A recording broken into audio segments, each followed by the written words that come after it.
भूत प्रेत के किस्से सुनने में बेहद रोमांच और दिलचस्प लगते हैं, लेकिन क्या हो जब यह किस्से सिर्फ किस्से न रहकर एक हकीकत की तरह आपके सामने आए।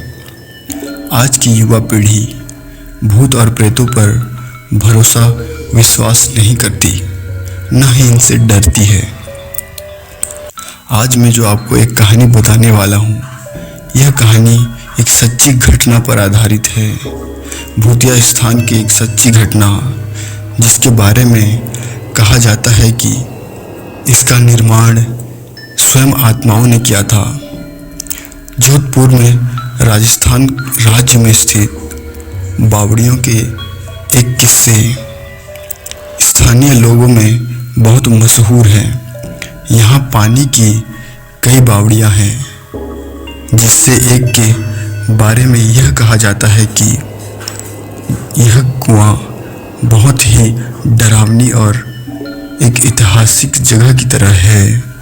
जोधपुर से लगभग 90 किलोमीटर की दूरी पर रठासी नामक एक गांव है। यह गांव एक ऐतिहासिक गांव है। इस गांव में एक बावड़ी है, जिसके बारे में यह कहा जाता है कि यह भूतों की सहायता से बनाई गई है। अर्थात इस बावड़ी को बनाने में भूतों ने इस गांव वालों की सहायता की। इस गांव के जमींदार राजा ठाकुर जय सिंह के महल में स्थित इस बावड़ी को देखने के लिए लोग दूर दूर से आते हैं।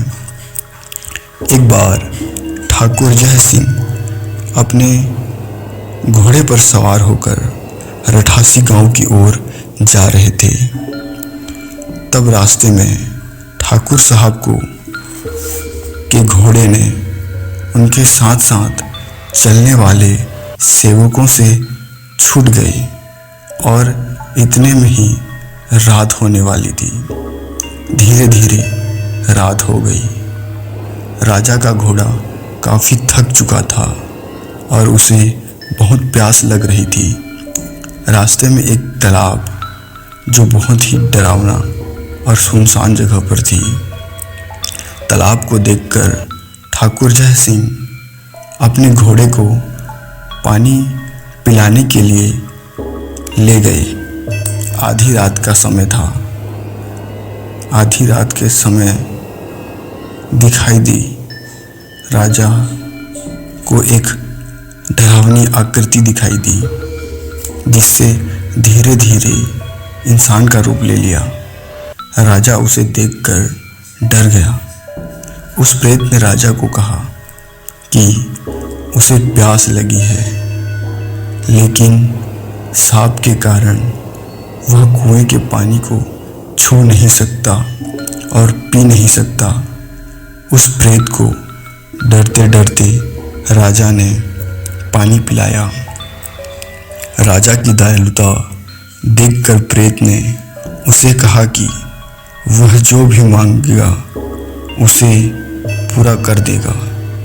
राजा ने प्रेत को कहा कि उसे उसके महल में एक बावड़ी का निर्माण करें। प्रेत ने राजा के आदेश को स्वीकारते हुए कहा कि वो ये प्रत्यक्ष रूप से नहीं कर सकता, लेकिन दिन भर में तुम्हारे मजदूर जितना कार्य करेंगे, वह कार्य रात में 100 गुना में पड़ जाएगा। उस प्रेत ने इस घटना को यह भी कहा कि किसी को न बताए। इमारतें बनने लगी। रात के समय पत्थर ठोकने की आवाज़ें आने लगी। दिन प्रतिदिन निर्माण का काम तेजी से आगे बढ़ने लगा। लेकिन एक दिन रानी जिद करने लगी कि राजा, मुझे भी इस बढ़ती हुई कार्य का राज दिखाइए। राजा ने रानी को यह घटना बता दी। निर्माण इतनी जल्दी कैसे पूरा हो रहा था। राजा ने जैसे ही यह राज रानी को बताया, सारा काम जस का तस रुक गया। बावड़ी भी ज्यों का त्यों वहीं रह गया। इस घटना के बाद किसी ने भी इस बावड़ी को बनाने की कोशिश तक नहीं की। इसके बारे में यह कहा जाता है कि यह एक शापित हो चुका बावड़ी है। वह बावड़ी उस स्थान में आज भी जस की तस खड़ी है। दोस्तों, आपको ये कहानी अगर अच्छी लगी तो वीडियो को लाइक करके चैनल को एक सब्सक्राइब